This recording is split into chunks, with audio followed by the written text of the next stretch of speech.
तो हेलो दोस्तों, नमस्कार। स्वागत है आप सभी का यूट्यूब चैनल एजुकेशन वे में।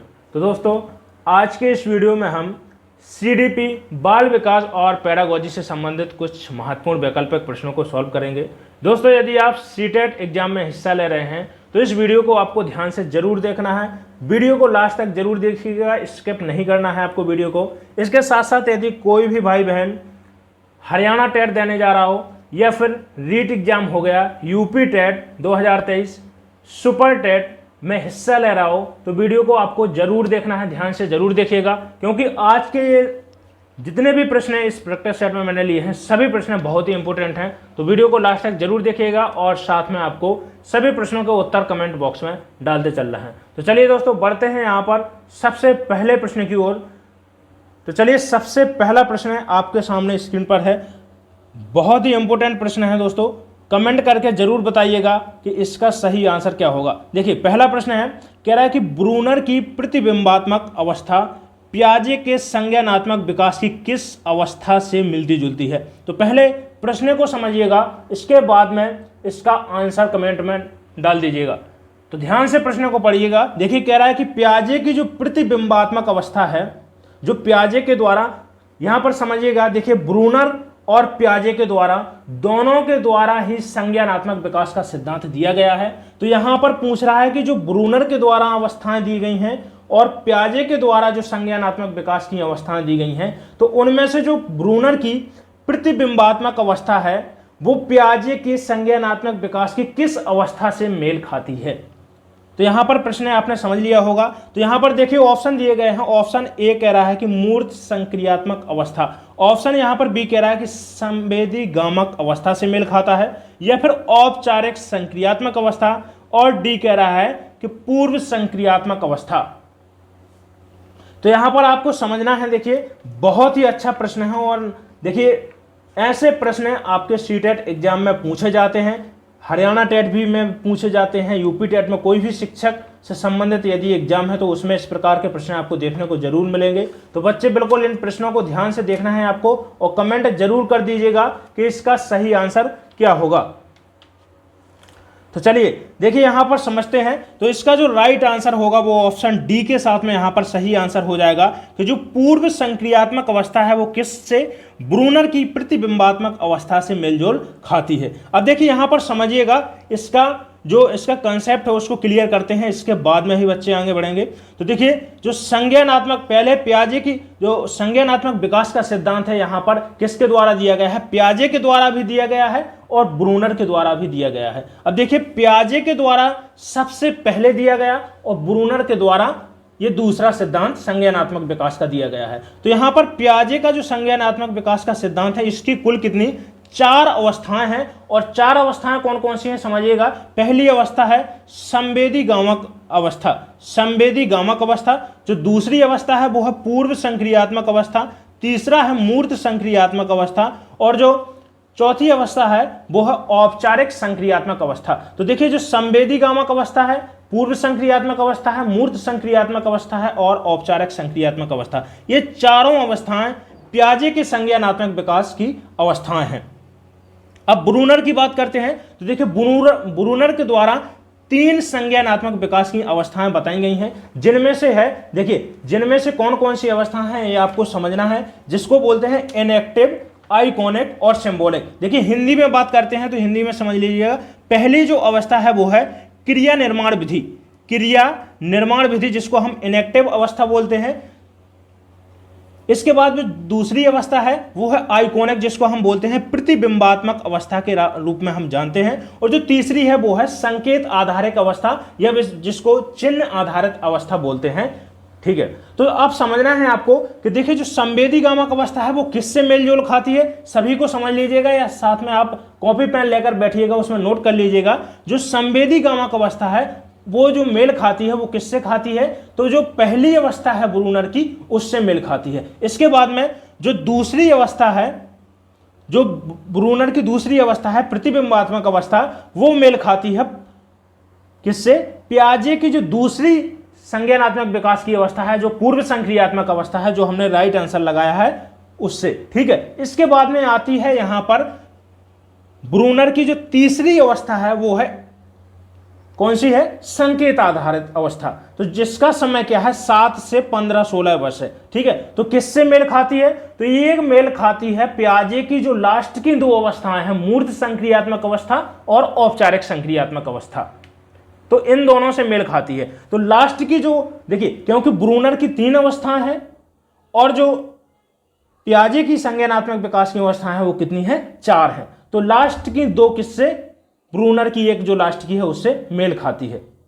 चलिए इसके बाद में बढ़ते हैं अगले प्रश्न की ओर। डी हमारा यहां पर राइट आंसर हो जाएगा। चलिए अगला प्रश्न है, कह रहा है कि राम कक्षा के छात्रों को सक्रिय भागीदारी से सीखने के लिए कई तरह की गतिविधियों का आयोजन करता है, तो वह सीखने की किस विधि का अनुसरण कर रहा है।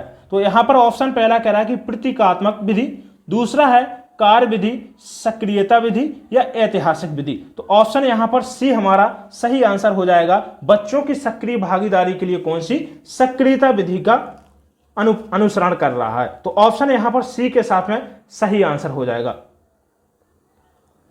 चलिए अगले प्रश्न की ओर, बहुत ही अच्छे प्रश्न है, चलिए देखते चलिएगा, बहुत ही धमाकेदार प्रश्न है एक और आपके सामने। देखिए कह रहा है कि मूल प्रवृत्तियां कैसी होती हैं। ऑप्शन यहां पर ए है, कह रहा है कि जन्मजात होती हैं, बी है जन्मजात व अर्जित होती हैं, सी कह रहा है अर्जित होती हैं और डी कह रहा है यहां पर उपरोक्त सभी। तो आपको बताना है कि मूल प्रवृत्तियां किस प्रकार की होती हैं, बताइएगा। बहुत ही अच्छा प्रश्न है, वो कई बार ये प्रश्न एग्जाम में बन चुका है, तो इसको बिल्कुल ध्यान से समझना है आपको। जितने भी यहां से इंपॉर्टेंट पॉइंट बनेंगे वो सभी मैं आपको बता दूंगा यहां पर। तो चलिए समझते हैं इसके बारे में। देखिए मूल प्रवृत्ति से संबंधित प्रश्न है, तो पहले आप इसका कमेंट बॉक्स में इसका आंसर डाल दीजिएगा जिसको आता है कि मूल प्रवृत्तियां किस प्रकार की होती हैं। तो देखिए ऑप्शन यहां पर ए के साथ में सही आंसर चला जाएगा। जो ऑप्शन यहां पर ए है कि जो मूल प्रवृत्तियां होती हैं वो कैसी होती हैं, जन्मजात होती हैं। अब समझिएगा, यदि आपसे पूछता है कि यहां पर प्रश्न यहां पर ऑप्शन ए के साथ में हमारा सही आंसर चला गया। यदि आपसे पूछता है कि मूल प्रवृत्ति शब्द है, तो मूल प्रवृत्ति शब्द का जो संप्रत्यय है सबसे पहले किसने दिया, या मूल प्रवृत्ति जो शब्द है सबसे पहले किसके द्वारा उपयोग में लाया गया है, किसके द्वारा यह शब्द दिया गया है। तो याद रखना है आपको विलियम जेम्स के द्वारा मूल प्रवृत्ति शब्द की सबसे पहले इनके द्वारा खोज की गई। इसको याद रखना है आपको। अब देखिए यहां पर मूल प्रवृत्ति से संबंधित प्रश्न है, तो मूल प्रवृत्ति से कई सारे यहां पर प्रश्न बनता है। तो सभी प्रश्न यहां पर जितने भी यहां पर इंपॉर्टेंट पॉइंट हैं वो आप नोट कर लीजिएगा। देखिए मूल प्रवृत्ति के बारे में पहले तो समझिएगा जन्मजात क्या होती है। ऐसी प्रवृत्ति जो क्या है जन्म के साथ में मिलती है, जन्म से जो बच्चा होता है। देखिए जैसे रोना है, तो क्या बच्चा जन्म के साथ में इसको सीख कर आता है या जन्म के बाद में सीखता है। तो जो रोना हो गया, खाना हो गया, हंसना हो गया, ये सभी कैसी हैं, आपकी जन्मजात प्रवृत्तियां हैं। ठीक है, जैसे खेलना हो गया, पढ़ना हो गया, लिखना हो गया, ये कैसी आपकी जन्म के बाद जो अर्जित है, जो हमने अर्जित की है वो कैसी अर्जित प्रवृत्ति है। और जो जन्म के साथ ही आती हैं वो कैसी जन्मजात प्रवृत्ति होती हैं। तो ऐसी जो मूल प्रवृत्ति होती हैं वो कैसी होती हैं, जन्मजात होती हैं। अब बात आती है कि देखिए जो मूल प्रवृत्ति है, तो मूल प्रवृत्ति के सिद्धांत की बात करते हैं। तो मूल प्रवृत्ति का सिद्धांत किसके द्वारा दिया गया है, तो विलियम मैकडूगल के द्वारा दिया गया है। मैकडूगल को आपको याद रखना है, बहुत ही इंपॉर्टेंट है। एक प्रश्न यहां पर सीटेट में निश्चित रूप से आपसे पूछा जाएगा कि विलियम मैकडूगल के द्वारा कौन सा सिद्धांत दिया गया है, तो मूल प्रवृत्ति का सिद्धांत दिया गया है। और इनके द्वारा जो इनकी बुक है आउटलाइन ऑफ साइकोलॉजी में 14 प्रकार की, कितनी 14 प्रकार की मूल प्रवृत्तियों का जिक्र किया गया है। यह भी आपको याद रखना है, बहुत ही इंपॉर्टेंट है। ठीक है, तो कितनी प्रकार की मूल प्रवृत्ति बताई गई हैं मैकडूगल के द्वारा, 14 प्रकार की मूल प्रवृत्ति बताई गई हैं। यदि आपसे पूछता है कि मूल प्रवृत्ति शब्द का प्रयोग सबसे पहले किसके द्वारा किया गया है, तो विलियम जेम्स के द्वारा किया गया है। मूल प्रवृत्तियां कैसी होती हैं, जन्मजात होती हैं, यह भी आपको याद रखना है। और यहां पर एक प्रश्न याद रखिएगा कि मूल प्रवृत्ति यदि आपसे पूछता है कि किस मन का भाग है। देखिए मन यहां पर 3 प्रकार के होते हैं। फ्राइड को याद कीजिएगा, सिगमंड फ्राइड को। एक तो आपका चेतन मन हो गया, अचेतन मन हो गया और अर्धचेतन मन हो गया। तो देखिए जो मूल प्रवृत्ति है वो किस मन का भाग है, आपका अचेतन मन का भाग है। इसको भी आपको याद रखना है, बहुत ही इंपॉर्टेंट है और कई बार यहां से प्रश्न बन चुका है एग्जाम में।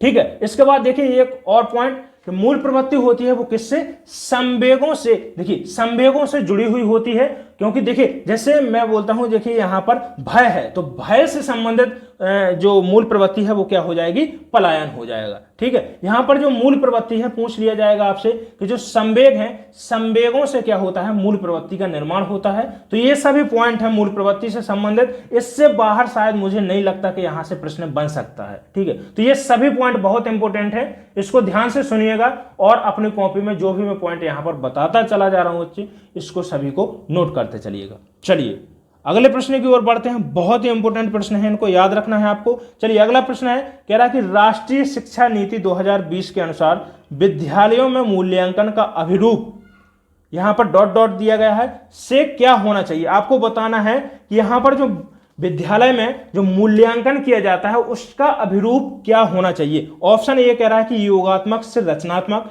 या फिर रचनात्मक से योगात्मक, या फिर अधगम से क्या होना चाहिए, रटकर याद रखना, या फिर लचीले उपागम से लेकर कठोर मानकीकृत परीक्षण की ओर होना चाहिए। तो यहां पर बताना है कि देखिए विद्यालय में मूल्यांकन का अभिरूप किस प्रकार का होना चाहिए। तो यहां पर देखिए ऑप्शन ए के साथ में हमारा सही आंसर हो जाएगा कि विद्यालयों में मूल्यांकन का अभिरूप किस प्रकार से होना चाहिए, योगात्मक से क्रिएटिविटी की ओर, कैसे, रचनात्मकता की ओर होना चाहिए। तो यहां पर ऑप्शन ए हमारा बिल्कुल राइट आंसर हो जाएगा। चलिए इसी क्रम में अगला प्रश्न बहुत ही इंपॉर्टेंट है, एनसीएफ 2005।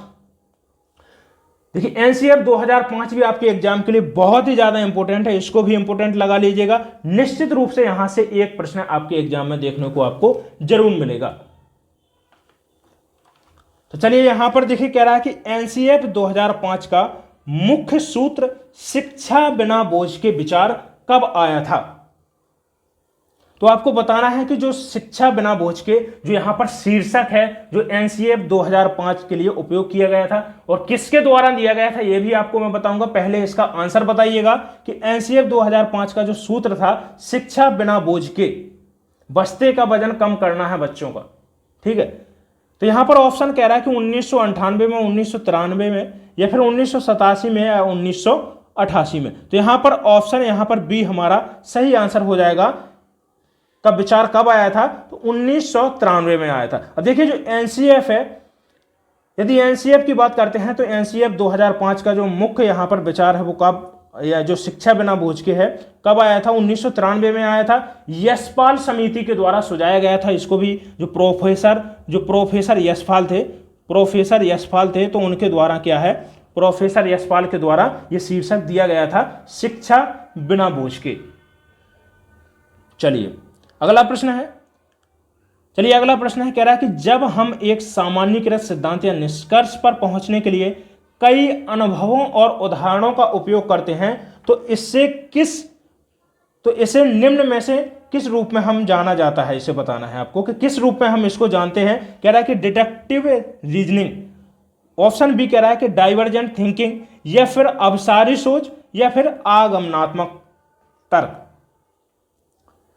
तो देखिए यहां पर ऑप्शन, यहां पर डी के साथ में हमारा सही आंसर चला जाएगा। देखिए क्या होता है समझिएगा, जो तर्कणा होती है वो कितनी, एक तो आगमनात्मक और निगमनात्मक, दो प्रकार की होती है, समझिएगा इसको।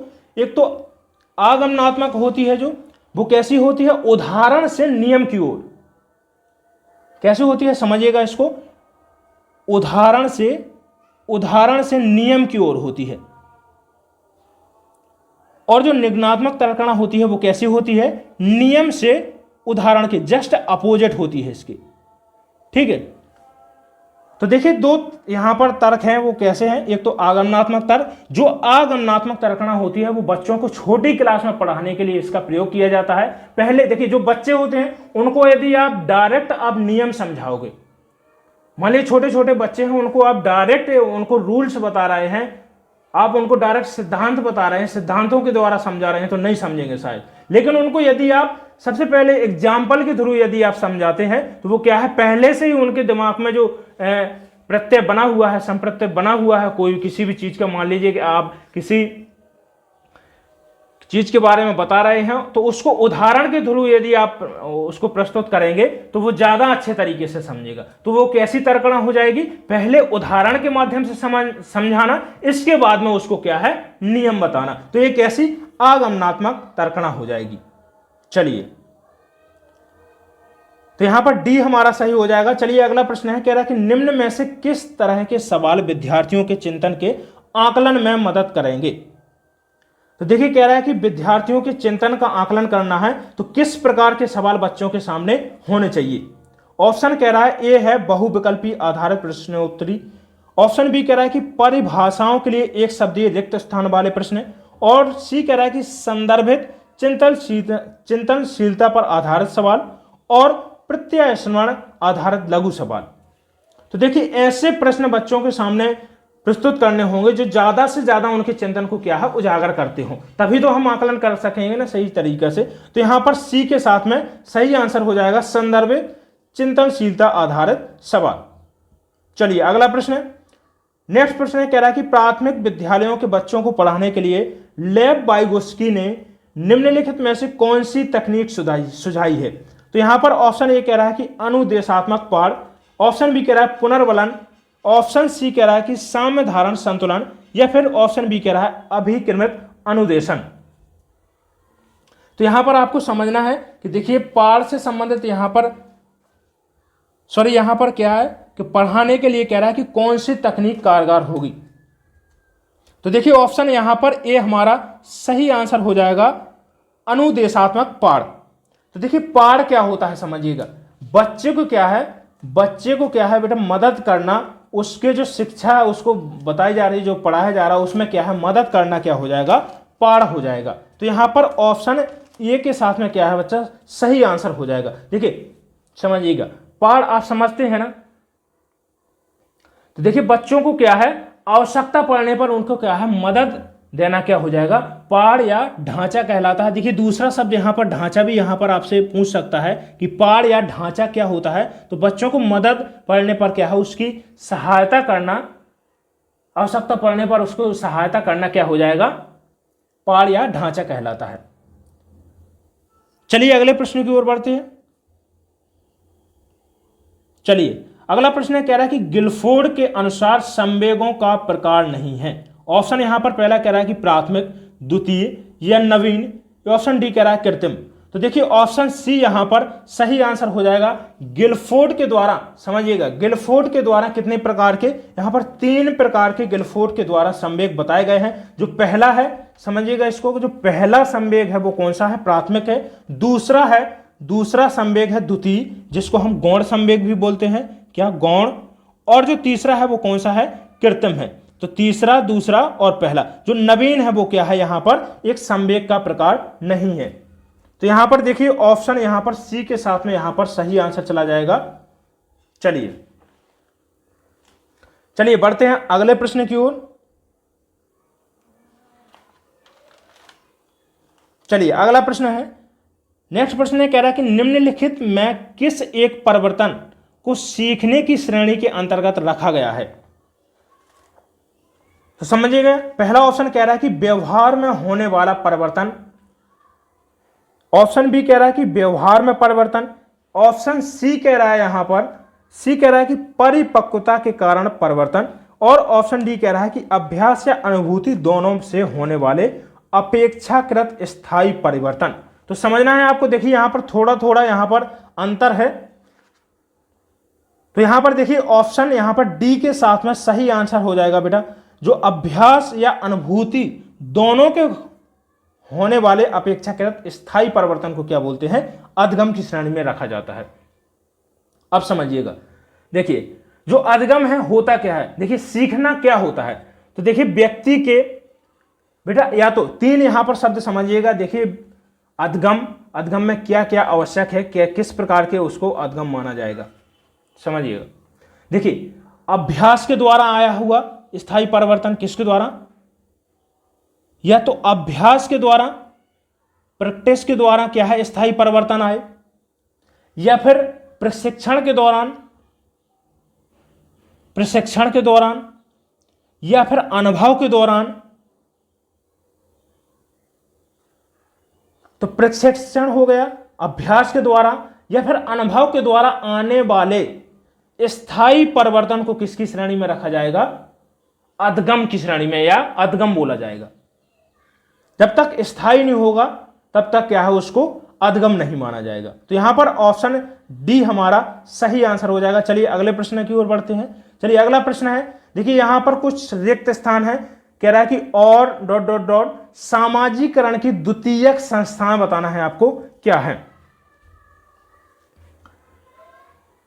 तो यहां पर देखिए पहला ऑप्शन कह रहा है कि विद्यालय और परिवार, ऑप्शन बी कह रहा है परिवार और जनसंचार, सी कह रहा है धर्म और परिवार, और डी कह रहा है विद्यालय और जनसंचार। तो देखिए ऑप्शन यहां पर डी सही हो जाएगा। देखिए परिवार की, यदि कोई सोच रहा है बच्चा कि परिवार लगाना चाहता है, तो परिवार कैसी एक प्राथमिक संस्था है, कैसी प्राथमिक। देखिए जो परिवार होता है किसके द्वारा, सबसे पहले यदि बच्चे के विकास की बात करते हैं तो किसके द्वारा, परिवार के द्वारा सीखता है। और यदि उसमें भी पहले बात करते हैं कि किसके द्वारा, तो जो माता होती है बच्चे की, माता प्रथम शिक्षिका के रूप, शिक्षक के रूप में हम क्या किसको, माता को जानते हैं। तो देखिए जो सामाजिकरण की द्वितीयक संस्थान की बात करते हैं तो देखिए समाज हम मान सकते हैं, ठीक है, समाज होगा, जनसंचार समाज का ही रूप है, विद्यालय भी क्या है एक आपका द्वितीयक आता है, परिवार आपका कैसी एक प्राथमिक संस्था है, और जो विद्यालय हो गया और समाज हो गया कैसी द्वितीयक संस्थाएं हैं ज्ञान सामाजिकरण का। तो यहां पर ऑप्शन डी हो जाएगा हमारा सही आंसर। चलिए अगला प्रश्न है, बहुत ही इंपॉर्टेंट प्रश्न है आपके सामने बच्चे। चलिए लोरेंस कोहलबर्ग, बहुत इंपॉर्टेंट है आपके एग्जाम के लिए, एक प्रश्न यहां से बिल्कुल कंफर्म समझिएगा। तो यहां पर कह रहा है कि लोरेंस कोहलबर्ग के अनुसार नैतिक विकास के कौन से स्तर पर बच्चा अच्छा लड़का और अच्छी लड़की अभिविन्यास प्रदर्शित करता है। तो देखिए जो एक अवस्था है यहां पर, कौन सी, एक अच्छा लड़का और अच्छी लड़की। तो कह रहा है कि ये अवस्था किस, एक उप अवस्था है जो एक अवस्था से, ठीक है, संबंधित है। तो यहां पर बताना है आपको कि अभिविन्यास प्रदर्शित करता है।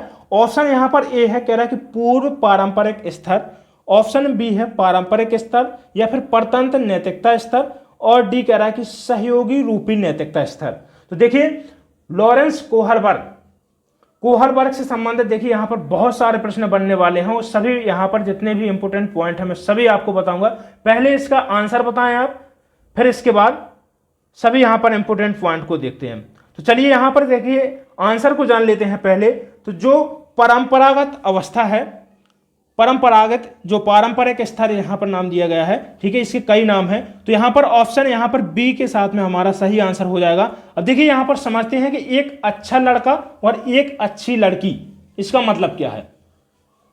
तो देखिए कोहलबर्ग के द्वारा सबसे पहले मैं आपको बता रहा हूं कि यहां पर सबसे पहले इन्होंने क्या है 1998 में सबसे पहले इन्होंने अपना एक सिद्धांत दिया, ठीक है, और इस सिद्धांत में क्या है इन्होंने एक कथा कही थी, ठीक है, हिंज की कथा के नाम से।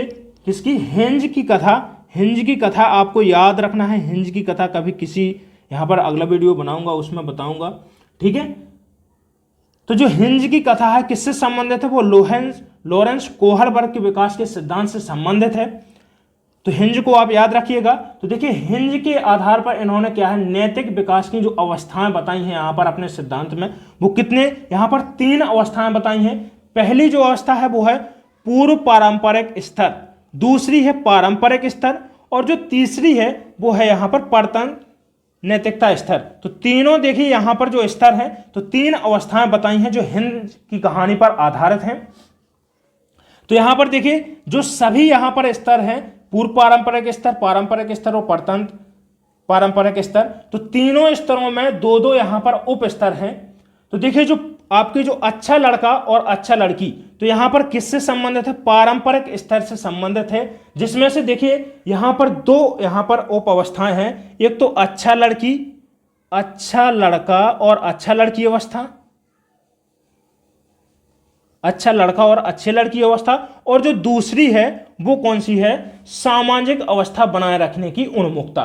तो यहां पर 2 अवस्थाएं, प्रत्येक अवस्था की 2-2 उप अवस्था हैं। तो जो मैं देखिए यहां पर थोड़ा सा समय को हम ध्यान में रखते हुए बना रहे हैं। तो जो पारंपरिक स्तर है इसमें 2 अवस्थाओं के बारे में ही हम बात करेंगे, जिसमें से अच्छा लड़का और अच्छा लड़की अवस्था क्या है समझिएगा। कि देखिए एक ऐसी अवस्था है जिसमें बच्चे क्या करते हैं कि समाज के द्वारा अच्छा सुनने के लिए क्या करते हैं, अच्छा कार्य करते हैं। वो चाहता है कि जो पास पड़ोस के जो बच्चे हैं, जो पास पड़ोस के जो उनके पेरेंट मतलब जो बूढ़े बुजुर्ग हैं, ठीक है, या जो उनके पेरेंट्स हैं, वो क्या है बच्चे को उसको क्या है उसकी तारीफ करें, उसकी प्रशंसा करें। कैसे? मान लीजिए कि कोई बच्चा है रास्ते से गुजर रहा है, मान लीजिए कोई वहां पर एक बुढ़िया बैठी है, तो वो क्या करेगी, बेटा मेरा एक छोटा सा काम कर दीजिएगा। वो क्या करेगा, काम करने के लिए बोलेगी, वो काम करेगा और वो बुढ़िया उसको क्या है शाबाशी देगी। तो वो इसी सुनने के चक्कर में क्या है कार्य को करता है। इसी को क्या बोलते हैं, अच्छा लड़का और अच्छी लड़की उन्मुखता, जो सामान्यतः किस अवस्था में आपको देखने को मिलेगी, 9 से 12 वर्ष की अवस्था में। इसके अलावा जो दूसरी उप अवस्था है वो है सामाजिक व्यवस्था बनाए रखने की उन्मुखता, जिसमें क्या है सामाजिक व्यवस्था में वो क्या बच्चे क्या है योगदान देने लगते हैं। तो यहां पर देखिए दोनों उप अवस्थाएं आपको समझ में आ गई होंगी। चलिए यहां पर बी हमारा सही आंसर हो जाएगा। चलिए अगला प्रश्न है, कह रहा है कि निशा अपनी सहेलियों और परिवार के सदस्यों की मनोदशा को समझ लेती हैं और यथा योग प्रतिक्रिया करती हैं। वह बड़ी होकर मनोचिकित्सक बनना चाहती हैं। वह निम्न में से कौन सी बुद्धि से संपन्न है जिसको उसे और अधिक विकसित करना चाहिए? तो यहां पर देखिए हावर्ड गार्डनर, आपको याद करना होगा हावर्ड गार्डनर को। हावर्ड गार्डनर, कोहलबर्ग, पियाजे, वाइगोस्की, स्किनर, ये सभी यहां पर यदि आपने सिद्धांत पढ़ लिए तो सी टेट में आपके यहां पर सीडीपी में 50% से ज्यादा यहां पर आपके नंबर यहां पर कंप्लीट हो गए होंगे। तो आपको याद रखना है, सभी प्रश्न बहुत ही इंपॉर्टेंट हैं, इनको बिल्कुल ध्यान से समझते चलिएगा। और यदि कोई भी बच्चा चैनल पर नया हो तो चैनल को सब्सक्राइब जरूर कर ले और वीडियो को एक लाइक करें और अपने दोस्तों में इस वीडियो को शेयर जरूर करें। तो चलिए यहां पर समझते हैं, हावर्ड गार्डनर से संबंधित प्रश्न है। कह रहा है कि देखिए यहां पर निशा अपनी सहेलियों परिवार के सदस्यों की मनोदशा को समझना चाहती है, मनोचिकित्सक बनना चाहती है, तो वह किस बुद्धि से संबंधित है यहां पर आपको बताना है। ऑप्शन ये कह रहा है कि स्थानिकीय संबंधित बुद्धि या फिर अंतर वैयक्तिक बुद्धि या फिर प्राकृतिक बुद्धि और धारा प्रवाहिता बुद्धि। तो ये समझिएगा यहां पर कि किस बुद्धि से संबंधित है आपको बताना है। तो चलिए बहुत ही इंपॉर्टेंट है। तो चलिए यहां पर पहले देखिए इसका आंसर जान लेते हैं, इसके बाद में जितने भी यहां पर महत्वपूर्ण पॉइंट बनेंगे सभी को हम समझेंगे। तो चलिए यहां पर जो सही आंसर जाएगा ऑप्शन बी यहां पर हमारा राइट आंसर हो जाएगा, अंतर वैयक्तिक बुद्धि। तो देखिए मनोचिकित्सक बनना चाहती है, समझिएगा यहां पर प्रश्न है, कह रहा है कि क्या बनना चाहती है, मनोचिकित्सक। तो उसको क्या आना चाहिए, अंतर वैयक्तिक बुद्धि उसके अंदर होना चाहिए। ठीक है, कैसी अंतर वैयक्तिक बुद्धि क्या होती है समझिएगा इसको। तो देखिए जो हावर्ड, पहले अंतर वैयक्तिक समझिएगा। तो देखिए ऐसी बुद्धि जिसके द्वारा किसी व्यक्ति क्या है स्वयं की क्षमताओं और कमजोरियों की पहचान करे, ऐसी व्यक्ति को क्या है अंतर वैयक्तिक बुद्धि। और जो दूसरों की मनोदशा को समझ ले, वो कैसी, अंतर परवैयक्तिक बुद्धि। तो दोनों में अंतर समझिएगा, पहले तो अंतर वैयक्तिक और अंतरा वैयक्तिक। तो जो अंतरा वैयक्तिक होती है वो कैसी होती है, जो खुद की बुद्धि को समझे, ठीक है, खुद की मनोदशा को समझे, वो अंतरा वैयक्तिक। और अंतर वैयक्तिक क्या होती है, जो दूसरे की मनोदशा को समझे, किसी की क्षमताओं को समझे, किसी की कमजोरी की पहचान करे, उसको क्या है अंतर वैयक्तिक। तो देखिए कैसी अंतर वैयक्तिक बुद्धि है किसके अंदर, निशा के अंदर। तो देखिए जो हावर्ड गार्डनर है, हावर्ड गार्डनर के द्वारा कितनी कुल 7 प्रकार की बुद्धि सुझाई गई है। बहुबुद्धि का सिद्धांत यदि आपसे पूछता है तो बहुबुद्धि का सिद्धांत हावर्ड गार्डनर के द्वारा दिया गया है, जिनके द्वारा 7 प्रकार की बुद्धि बताई गई है। जिनमें से देखिए पहली है भाषाई बुद्धि, दूसरी है शारीरिक गतिकी बुद्धि, यहां पर तीसरी है तार्किक गणकीय बुद्धि और चौथी है स्थानिक बुद्धि, पांचवी है व्यक्तिक आत्मबुद्धि जिसको हम क्या बोलते हैं अंतरा व्यक्तिक, और व्यक्तिक पर बुद्धि जिसको बोलते हैं अंतर व्यक्तिक, और जो 7वीं है वो क्या है संगीत बुद्धि। तो ये 7 बुद्धि हैं जो हावर्ड गार्डनर के द्वारा बताई गई हैं। सातों बहुत इंपॉर्टेंट है, यहां से एक प्रश्न है 100% बिल्कुल यहां से पूछ सकता है, तो बिल्कुल इसको याद रखिएगा। चलिए अगला प्रश्न कह रहा है कि राष्ट्रीय पाठ्यचर्या रूपरेखा 2005 में शांति शिक्षा को बढ़ावा देने के लिए कुछ क्रियाओं की अनुशंसा की गई। पाठ्यक्रम में निम्न में से सूचीबद्ध किया गया है। ऑप्शन ए कह रहा है कि महिलाओं के प्रति आदर एवं जिम्मेदारी की दृष्टिकोण विकसित करने के लिए कार्यक्रम आयोजित किए गए। ऑप्शन बी कह रहा है नैतिक शिक्षा को बढ़ाया जाए। सी कह रहा है कि शांति शिक्षा को अलग विषय के रूप में पढ़ाया जाए। और डी कह रहा है कि शांति शिक्षा को क्या है, पाठ्यक्रम में सम्मिलित किया जाए। तो देखिए यहां पर डी हमारा सही आंसर हो जाएगा कि जो प्राथमिक स्तर पर है बच्चों को क्या है, शांति शिक्षा को बढ़ावा देने के लिए क्या किया जाए, शांति शिक्षा को जो पाठ्यक्रम है प्राथमिक स्तर का उसी के साथ में इन्वॉल्व करके पढ़ाया जाए। तो पाठ्यक्रम में क्या है बच्चे, सम्मिलित किया जाए। तो ऑप्शन यहां पर डी हमारा सही आंसर हो जाएगा।